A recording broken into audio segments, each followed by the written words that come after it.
Avis vascular centre మన దేశంలోనే the best varicose vein hospital.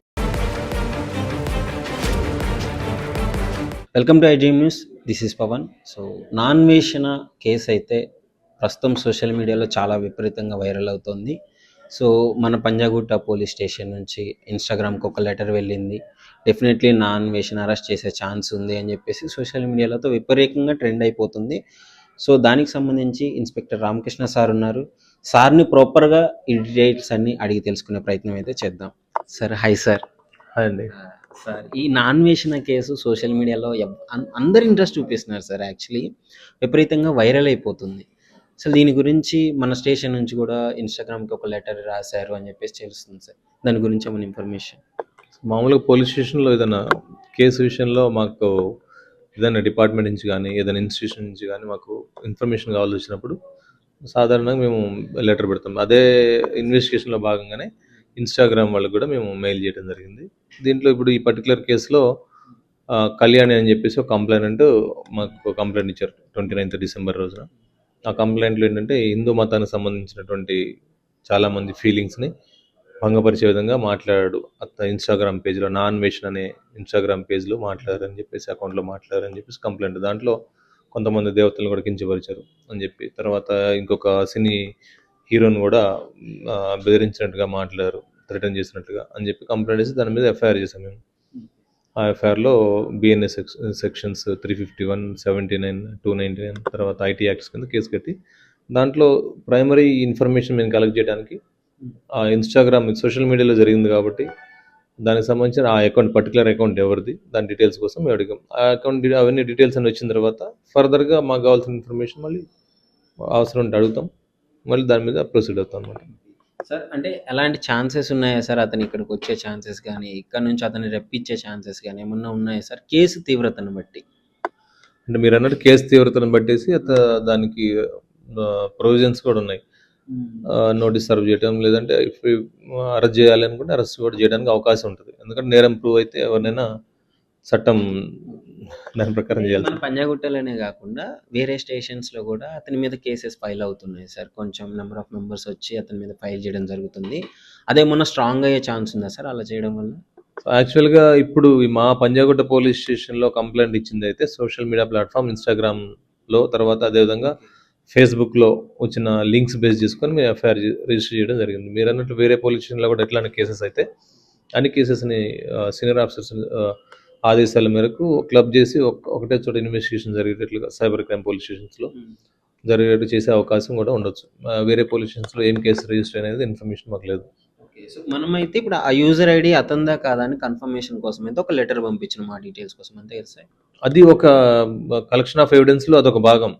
దాంట్లో ఉండే పర్సన్ ఏ యూజర్ ఐడి నుంచి మాట్లాడు, ఏ అకౌంట్ నుంచి మాట్లాడదు అనేది ఆ సందర్భం అయినప్పటికీ, బట్ అదొక కలెక్షన్ ఆఫ్ ఎవిడెన్స్లో అదొక భాగం అనమాట. అంటే చాలా మంది సార్ మాట్లాడడం జరుగుతుంది, నాతో కూడా అనడం జరుగుతుంది, అతను ఇక్కడ లేడీ ఇండియాలో, అతను వచ్చే ఛాన్సెస్ లేవు అని. ఇది ప్రాసెస్ ప్రకారం వెళ్తుంది కానీ అతను రావడం కష్టం అని చెప్పేసి చాలామంది మాట్లాడడం జరుగుతుంది. సో దాని గురించి ఒక చిన్న క్లారిటీ సార్. ఇన్వెస్టిగేషన్ చేసిన తర్వాత ఫైనల్గా దాంట్లో ఫైనల్ రిపోర్ట్ వేయడం అనేది ఒకసారి ఎఫ్ఐఆర్ రిజిస్టర్ అయిన తర్వాత రెగ్యులర్ జరిగే అది ప్రొసీజర్. దాంట్లో అరెస్ట్ చేయాలి చేయొద్దు అనేది ఇన్వెస్టిగేషన్ ఆఫీసర్ దాని యొక్క మెరిట్స్ బేస్ చేసుకొని చేస్తారనమాట. అతను విదేశాల్లో ఉన్నాడా ఇండియాలో ఉన్నాడా అనేది తర్వాత విషయం అయినప్పటికీ ఒకవేళ అవైలబిలిటీని బట్టి మనం ప్రొసీజర్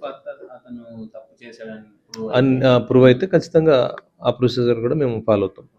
సో సార్ ఇప్పుడు సోషల్ మీడియాలో గతంలో ఎప్పుడు లేని విధంగా ఫేక్ ఇన్ఫర్మేషన్స్ కానీ మన డిపార్ట్మెంట్ గురించి కూడా ఫేక్, మొన్ననే చలానా ఫ్రీ చలానా అని చెప్పేసి దాని గురించి, అంటే ఇలాంటి ఇన్ఫర్మేషన్ మొత్తం ఫేక్గా స్ప్రెడ్ అవుతుంది కదా సార్.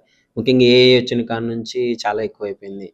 అలాంటి వాళ్ళకి శిక్షలు ఎలా ఉంటాయి సార్ ఒక పబ్లిక్ కోసం? అంటే మీరు అన్నట్టు ముందు పబ్లిక్ అందరికి కూడా పోలీస్ డిపార్ట్మెంట్ నుంచి చాలామంది చెప్పారు. అందరికీ రకరకాల ప్లాట్ఫామ్స్ నుంచి కూడా మీడియా ద్వారా లేదా ప్రింట్ మీడియా నుంచి కూడా సీనియర్ ఆఫీసర్ చెప్పడం జరిగింది.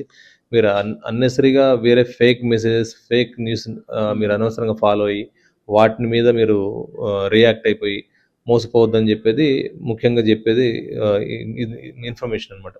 సో దాన్ని బేస్ చేసుకుని మీరు ఏదైనా మోసపోవడం కనుక జరిగితే సిటీలో సెంట్రల్ పోలీస్ స్టేషన్ ఉంది, దాంట్లో సైబర్ క్రైమ్ వింగ్ ఒకటి ఉంది. అట్ ది సేమ్ టైం ప్రతి పోలీస్ స్టేషన్లో వాళ్ళ జ్యుడిషియల్ పాయింట్ ఆఫ్ వ్యూలో సైబర్ అఫెన్సెస్ని మేము రిజిస్టర్ చేస్తాం. మా దగ్గర సపరేట్ వింగ్ కూడా ఉంది. బేసింగ్ ఆన్ దట్ ఎవరైతే కల్పిట్ ఉన్నాడో వాళ్ళు ఖచ్చితంగా అరెస్ట్ చేసి చేయడం జరుగుతుంది.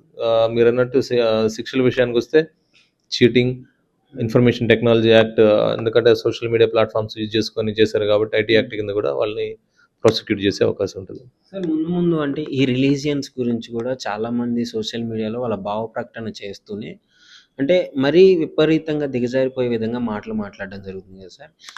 ఈ సోషల్ మీడియాలో ఈ రకంగా రిలీజియస్ గురించి ఎవరైనా తప్పుడుగా మాట్లాడితే కేసు ఫైల్ చేయకముందే మీరు ఏమన్నా యాక్షన్ తీసుకునే ఛాన్సెస్ ఉండబోతున్నాయా, లేకపోతే ఇప్పుడు ఉన్నాయా సార్? కేసు రిజిస్టర్ చేయడం అనేది ఒక ప్రివెన్షన్ ఆఫ్ క్రైమ్లో ఒక భాగం. అది ఎఫ్ఐఆర్ రిజిస్టర్ చేయడం అనేది నేరాన్ని కంట్రోల్ చేయడంలో ఒక భాగం. అది అట్లాంటి నేరాలు చేసిన వ్యక్తిని ఎఫ్ఐఆర్ రిజిస్టర్ చేసి సరైన చట్టరీత్యా తగు చర్య తీసుకున్నప్పుడే అది ఆటోమేటిక్గా కంట్రోల్ అయ్యే అవకాశం ఉంటుంది. సో చాలా ప్లేసెస్లో అట్లాంటి వాటికి బైండ్ ఓవర్ చేసాము. కొన్ని కేసెస్లో సైబర్ పోలీస్ రెగ్యులర్గా దాంట్లో ఇతర రాష్ట్రాలకు వెళ్ళే నిందితులను పట్టుకురావడం జరుగుతుంది దాంట్లో. Okay sir. సో ఫైనల్గా అవేర్నెస్ కోసం పబ్లిక్కి ఈ సోషల్ మీడియా ప్లాట్ఫామ్స్లో విపరీతంగా మోసపోతుంటారు, ఫేక్ నమ్ముతుంటారు, డేటింగ్ యాప్స్లో కూడా మోసపోతుంటారు, వాళ్ళకు ఒక చిన్న సజెషన్. డేటింగ్ యాప్స్ ఇవన్నీ చాలామంది రహస్యంగా ఉంచుకోవాలని చెప్పి బయటకు రారు. కొంతమంది పోలీస్ స్టేషన్కి వస్తారు, వచ్చినప్పుడు అవి బయటకు వస్తాయి. అట్లాంటి వాటిలో మేము కొన్ని సజెషన్స్, దాంతోపాటు పోలీస్ స్టేషన్లో కేసు రిజిస్టర్ చేయడం జరుగుతుంది. దాంతోపాటు ఇంకా కొంతమంది పోలీస్ అని చెప్పేసి డిజిటల్ అరెస్ట్ అని చెప్పేసి ఈ మధ్య చాలా ఎక్కువ అవుతుంది. ఆ డిజిటల్ అరెస్ట్ అనేది ఎక్కడ ఉండదు. పోలీస్ ఆఫీసర్ అరెస్ట్ చేయాలంటే మీ దగ్గరికి వచ్చి పర్సనల్గా వచ్చి అరెస్ట్ చేస్తారు, లేదా అదర్వైజ్ నోటీస్ ఇస్తారు, కాల్ ఫర్ చేస్తారు పోలీస్ స్టేషన్కి రమ్మని చెప్పేసి. ఆటోమేటిక్ మీకు తెలిసిపోతుంది పోలీస్ కాల్ చేశారా లేకపోతే ఫేక్ పర్సన్ కాల్ చేశారా అనేది. పోలీస్ స్టేషన్ అనేది ఒక స్ట్రక్చరల్ బిల్డింగ్ ఉంటుంది కాబట్టి అక్కడికి వస్తారు, వచ్చిన తర్వాత తెలిసిపోతుంది పోలీస్ ఆఫీసర్ కాల్ చేశారు. ఫోన్ కాల్ బేస్ చేసుకొని ఎవరో మాట్లాడిన పర్సన్ అంటే మీకు ఇమీడియట్గా డౌట్ ఎక్స్పెక్ట్ చేయొచ్చు. సో మా పోలీస్ డిపార్ట్మెంట్ నుంచి మీకు అందరూ సేఫ్గా ఉండాలని, ఇట్లాంటి వదంతులు నమ్మకుండా ఫేక్ కాల్స్ని మీరు వాటి పట్ల జాగ్రత్తగా ఉండి మోసపోతుందని చెప్పి కోరుతున్నాం. సో చూస్తున్నారు కదా, నాన్వేషణ కేసులో అయితే ఒక క్లారిటీ వచ్చింది. సో దానికి అంటే నేరం ప్రూవ్ అయిన తర్వాత డెఫినెట్లీ అతను తప్పు చేశాడని తెలిస్తే తీవ్రతను బట్టి తీసుకొచ్చే ప్రయత్నం అయితే ఉంటుందని చెప్పి సార్ క్లియర్గా చెప్పడం జరిగింది. ముఖ్యంగా దీనిపైన మీ అభిప్రాయం ఏంటని డెఫినెట్లీ కామెంట్ రూపంలో తెలియజేయండి. And for more videos, Please subscribe to iDream. Please subscribe to iDream. Please subscribe iDream. And please subscribe to iDream. For more videos, subscribe to iDream. please like, share and subscribe to the channel. Congratulations, iDream. Subscribe to iDream. Subscribe to iDream. So subscribe to iDream Media. iDream की iDream team अंदर की huge congratulations. Please subscribe iDream Media. Please subscribe to iDream. Subscribe iDream. Please subscribe to iDream. iDream అంటే నా కళల channel subscribe చేసుకున్న నోరు తిరుగుతలేదు, మీరైతే గంట గుర్తు కొట్టండి. For more such videos, please subscribe to iDream. Subscribe to iDream. Please subscribe to iDream. Please subscribe iDream Media. Please do subscribe to iDream. Please subscribe to iDream Media. For best entertainment and information, please subscribe iDream. And don't forget to subscribe to iDream.